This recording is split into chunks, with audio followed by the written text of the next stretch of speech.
तो United kingdom ने Pfizer की वैक्सीन को इमरजेंसी इस्तेमाल के लिए इजाज़त दे दी है और पूरी दुनिया में ये एक पक्की निश्चित खुशखबरी के रूप में ये डेवलपमेंट जो है सामने आया है। तो जाहिर है पूरी दुनिया में आज यही खबर सबसे बड़ी सुर्खी है और भारत में भी इसका पूरा कवरेज हो रहा है, लेकिन इसका कुछ रियलिटी चेक जरूरी है।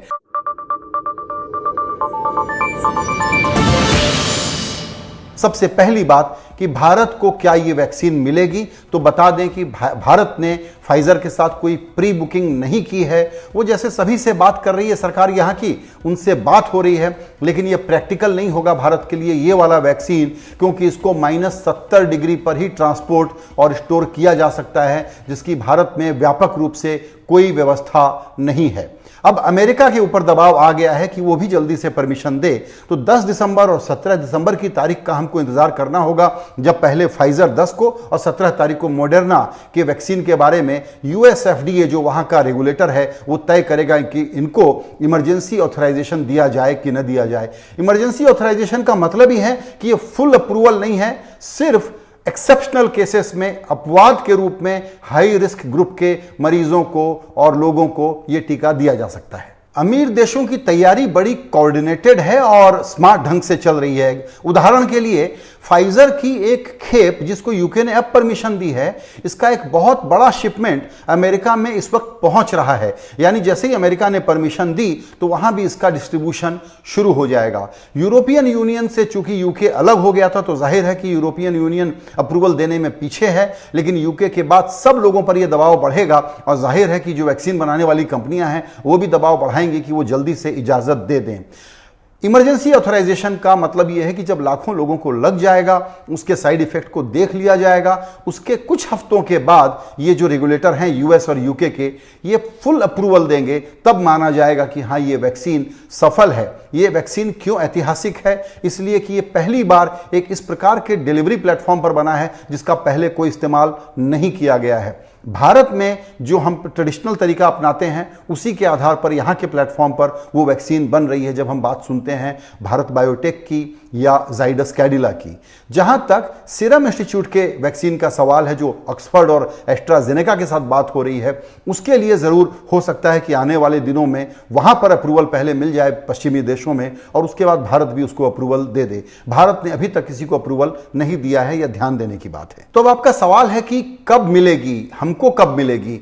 इसमें मेरा यह मानना है कि भारत में जो वैक्सीन पॉसिबल है कि जो आ जाए, रेफ्रिजरेशन नॉर्मल तरीके से स्टोर करने लायक व्यवस्थाएं हों और डिस्ट्रीब्यूट हो जाएं, उसमें फरवरी और मार्च के पहले कोई सिग्निफिकेंट डेवलपमेंट हम नहीं देखते। दिसंबर में अमेरिका और यूके की परमिशंस आने के बाद उनको परमिशन तो मिल जाएगी, लेकिन वो दवाइयां हमको, वो वैक्सीन हमको मिले ये जरूरी नहीं है। अभी पक्का ऑर्डर सिर्फ एस्ट्राजेनेका के पास है जो सीरम इंस्टीट्यूट ने करार किया है उसके साथ। यानी भारत के लिए इंतजार अभी लंबा है। एक अच्छी बात यह है कि फरवरी मार्च तक पश्चिमी देशों के बारे में इफिकेसी और इसके रिस्क के बारे में हमको इतनी जानकारी मिल जाएगी कि भारत में रिस्क फैक्टर कम हो जाएंगे अगर हमने उसको ठीक से स्टडी किया और ट्रांसपेरेंटली उसको हमने यहां पर अप्लाई किया, समझने की कोशिश की और पब्लिक को सारी जानकारी दे दी। तो आपने एक बात और सुनी थी जिसको समझना जरूरी है।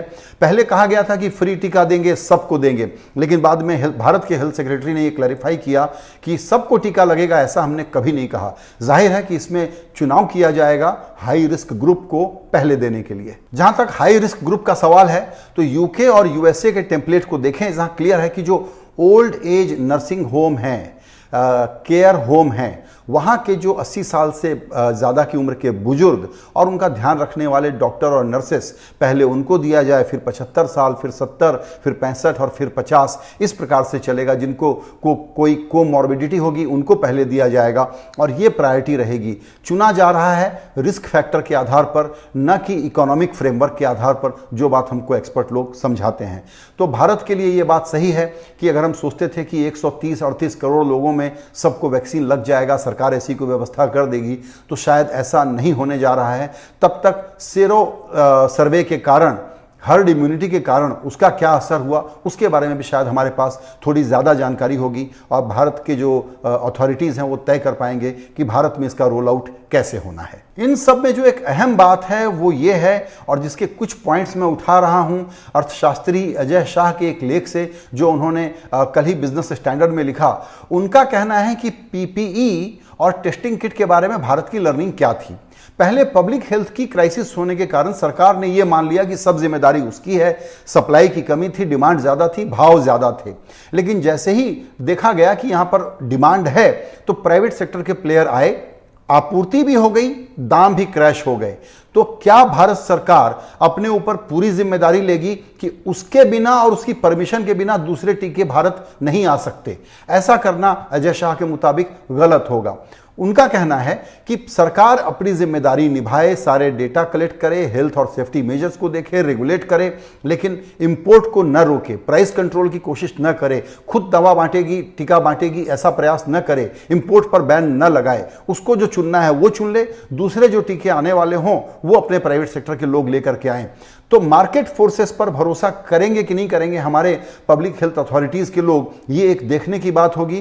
पीपीई और टेस्टिंग किट की लर्निंग कहती है कि उनको ये भरोसा करना चाहिए। तो लौटते हैं अगर भारत की तरफ, तो बहस क्या है भारत के लिए? बहस ये है, यानी फोकस सारा ये होना चाहिए कि सारी सूचनाएं ट्रायल के फेज में पब्लिक से ठीक से शेयर हों। जो विवाद चला है सीरम इंस्टीट्यूट को लेकर के, मुकदमेबाजी हुई है, इसकी नौबत न आए, क्योंकि ये शोध है, ये अनुसंधान है, दुर्घटनाएं हो सकती हैं, सफलता शायद न मिल पाए, लेकिन उसको पब्लिक से शेयर करना चाहिए। दूसरा, पब्लिक हेल्थ के तौर पर आपका क्या प्लान है, सरकार को जल्दी से जल्दी और तेजी से बताना चाहिए।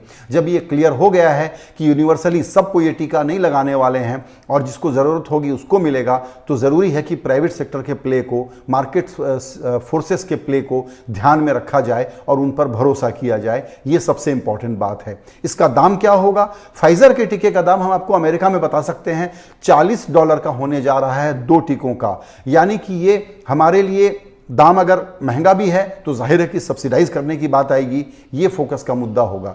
सरकार इसको सुलभ बनाने पर ध्यान दे, टीका खुद एक्वायर करने और खुद बांटने पर ध्यान न दे। और अगले 2 महीने ये इंपॉर्टेंट होंगे, क्योंकि तब तक हमको पश्चिमी देशों की लर्निंग मिल चुकी होगी।